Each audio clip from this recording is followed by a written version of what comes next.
All right. Okay, this is a story that I used to tell your daddy when he was a little boy. So, because your daddy is a little boy, the story is about a little boy. But it doesn't have to be. It can be about a little girl, or two little girls, or two little boys, or whatever. So, but because I'm used to telling it about a little boy, that's how I'm going to tell it. Now, I don't know how old John was, the little boy in the story. How old do you think he was? Well, you're probably right. Anyway, John had no brothers or sisters, but he lived with his parents in a really beautiful place with green meadows and big oak trees and a creek and lots of wildlife. John had seen deer and many other wild creatures, which a lot of children don't ever get to see. So John was growing up in a very special place. John really loved to explore the meadows and hills around his house, and he had a wonderful smart dog named Viola. And Viola used to go with him everywhere, and they had many, many adventures. This is just one of them. So one day, John climbed the top of this hill that he had wanted to go to for a long time, but just hadn't gotten around to. And when he got to the top, he saw a very strange thing. He saw this long rope hanging down from some clouds in the sky. Now, John was a smart boy, and he knew that ropes just don't hang down out of nowhere for no reason. So he gave a sharp tug on the rope. Nothing happened. The rope was very firmly attached to something. John couldn't see what it was. What do you think it was? Do you have any ideas? What could it be? What would you do if you saw a rope just hanging down from some clouds in the sky?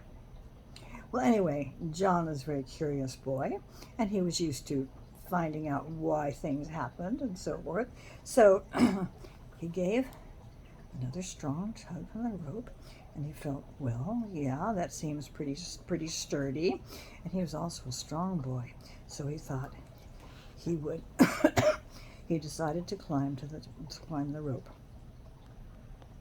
So he climbed, and he climbed, and he climbed, and he climbed. Meanwhile, even though Viola was a very smart dog, there was no way that Viola could climb the rope, and Viola was not happy. Viola had lots and lots to say.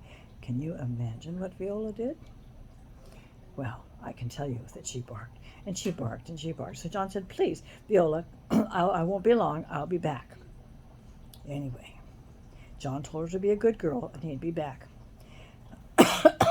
After a while, John was so high up he could see all over his property, where he lived, all sorts of different things. It was the first time he'd ever seen his property so high up. He could see the trees and the creeks, and it was really, really special. Finally, John reached the top of the clouds, and he couldn't see anything, so he climbed right on through the clouds. There he saw the most extraordinary sight imaginable, and he was so surprised he almost let go of the rope, which it's a good thing he didn't. What do you think he saw? I'll bet you never ever would guess. What he saw was a very, very strange golden hill, all covered with golden scales, and the rope seemed to be attached to some sort of harness thing. So, still holding onto the rope, John stepped out onto the golden hill, which promptly rippled under his feet, which surprised him a great deal. In the far distance, another hill suddenly rose up, and a great golden eyelid rolled back to reveal a beautiful orangey red gold eye that looked rather sleepily at John. Who are you? Cried John, hoping his voice didn't shake because he was not used to addressing hill creatures. I'm Spinnerkin, came a great rumbling voice. Who are you? I'm John. "What are you?" said John. "Why, I'm a dragon, of course." And that is how John first met Spinnerkin. And that's the very first of the Spinnerkin stories.